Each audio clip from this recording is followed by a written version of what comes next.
یہ اسرائیلیوں کا خیال تھا کہ ہم تو خدا کی عبادت کرنے کے لیے جانا چاہتے ہیں، ہمارا خدا ہمیں رہائی دے رہا ہے،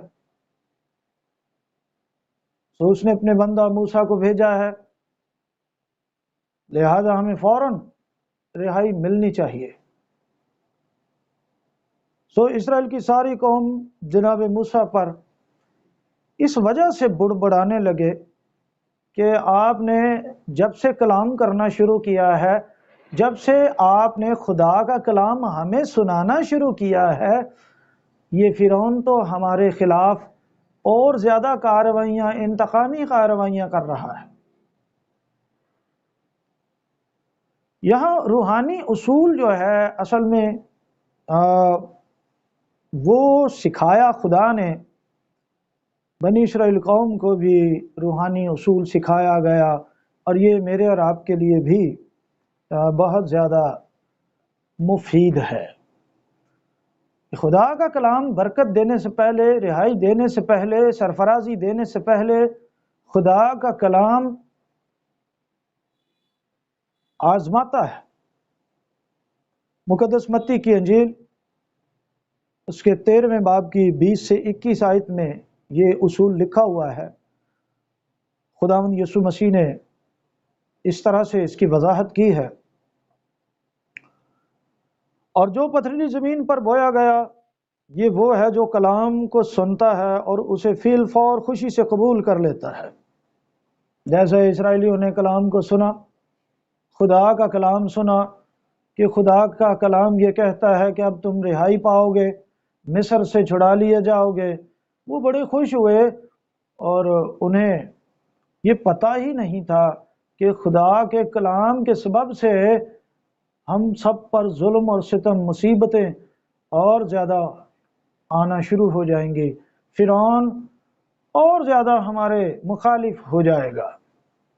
آج بھی بہت سے لوگ ہیں جو خدا کے کلام کو قبول تو کر لیتے ہیں،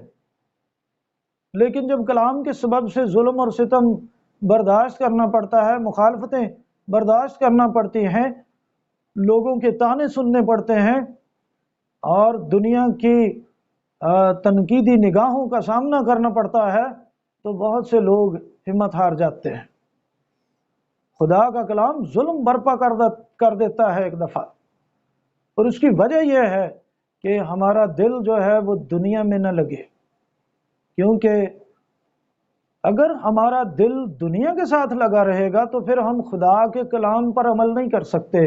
خدا کے کلام کے ساتھ چل نہیں سکتے، خدا کی مرضی کو پورا نہیں کر سکتے۔ اور یہی خداوند یسوع مسیح نے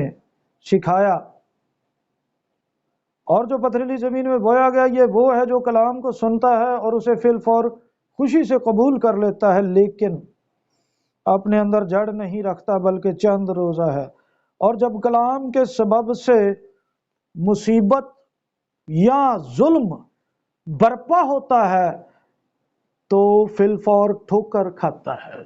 تو یہ خدا کا اپنا مقرر کردہ اصول ہے کہ برکت دینے سے پہلے، شفا دینے سے پہلے، رہائی دینے سے پہلے خدا کا کلام آپ کو یا مجھے آزماتا ہے کہ ہم دکھوں میں، مصیبتوں میں اس پر عمل کرتے ہیں یا نہیں۔ اس لیے مسیح یسوع نے فرمایا کہ وہ لوگ جو خوشی سے قبول کر لیتے ہیں، لیکن جب کلام کے سبب سے ظلم یا مصیبت برپا ہوتے ہیں، تو اس کا مطلب یہ ہے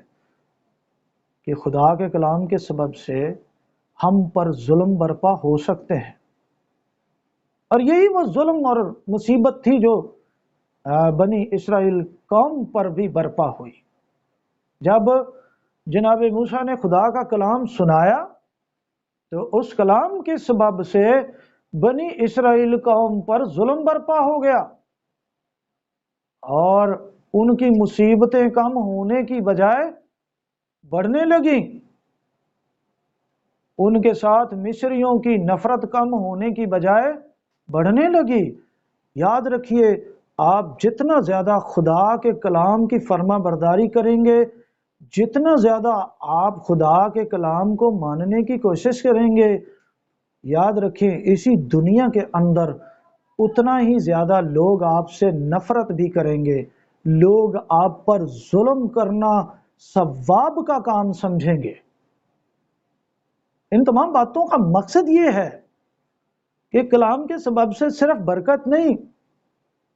کلام کے سبب سے ظلم بھی برپا ہوتے ہیں۔ آج بہت سے لوگ ہیں جو خدا کے کلام کو سن تو لیتے ہیں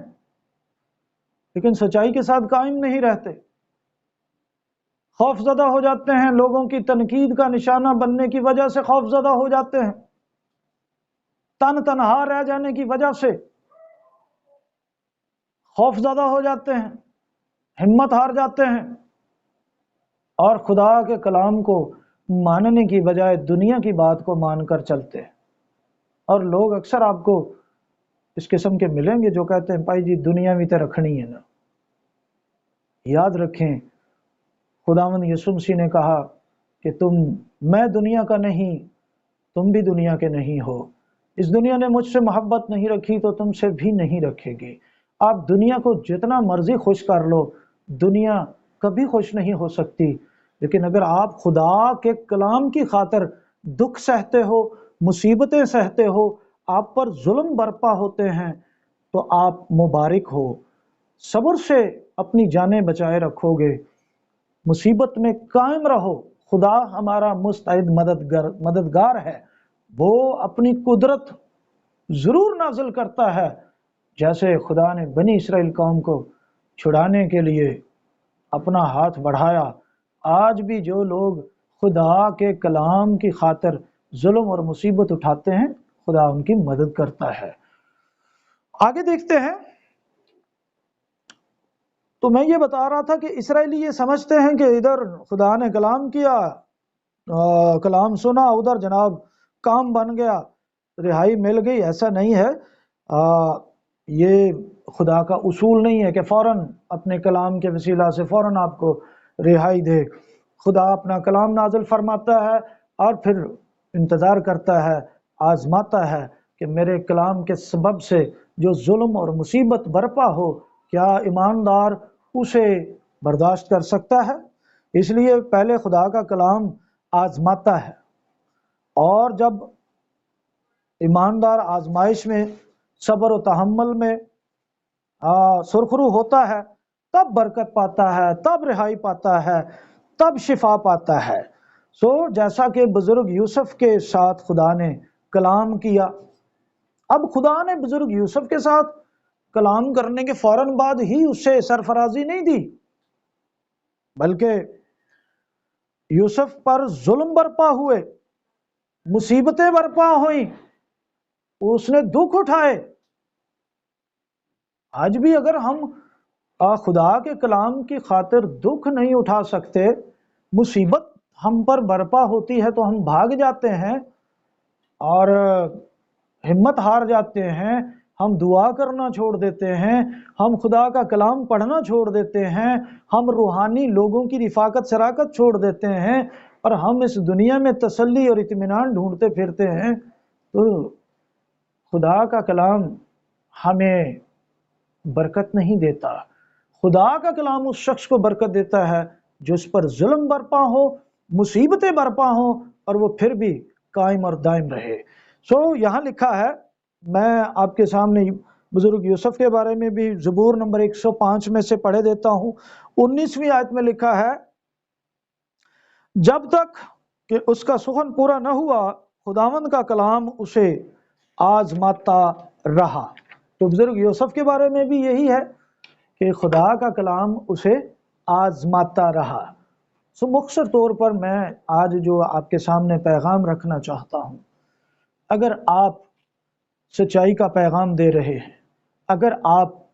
ایز اے پاسٹر خدا کا کلام سنا رہے ہیں اور آپ کے خلاف ظلم برپا ہو رہے ہیں، تو صبر کیجئے، ہمت نہ ہاریے، خدا آپ کا مددگار ہے۔ اگر آپ بحیثیت ایماندار خدا کا کلام سن کر دکھ اٹھا رہے ہیں، خدا کے کلام کے سبب سے آپ کے ساتھ نفرت کی جا رہی ہے، خدا کے کلام کے سبب سے لوگ آپ کو حقیر جانتے ہیں، تو ہمت نہ ہاریے، خدا کا کلام آپ کو برکت دے گا، کیونکہ وہ برکت دینے سے پہلے آزماتا ہے، اور جب خدا کا کلام آزماتا ہے تو فرعون کی صورت میں اسرائیل پر ظلم برپا ہوتا ہے۔ بزرگ یوسف کی کہانی میں بھی ہم نے یہی پڑھا، خداوند یسوع مسیح نے متی 13ویں باب میں یہ فرمایا کہ وہ لوگ جو خوشی سے قبول کر لیتے ہیں، لیکن جب کلام کے سبب سے ظلم برپا ہو تو پھر ٹھوکر کھاتے ہیں۔ دھیان سے چلیے، دنائی سے رہیے، خدا کے خوف میں زندگی گزاریے، خدا کے کلام کو سب سے اول درجہ دیجیے، کیونکہ خدا خود بھی اپنے کلام کو سب ناموں سے زیادہ عظمت دیتا ہے۔ خداوند ہم سب کو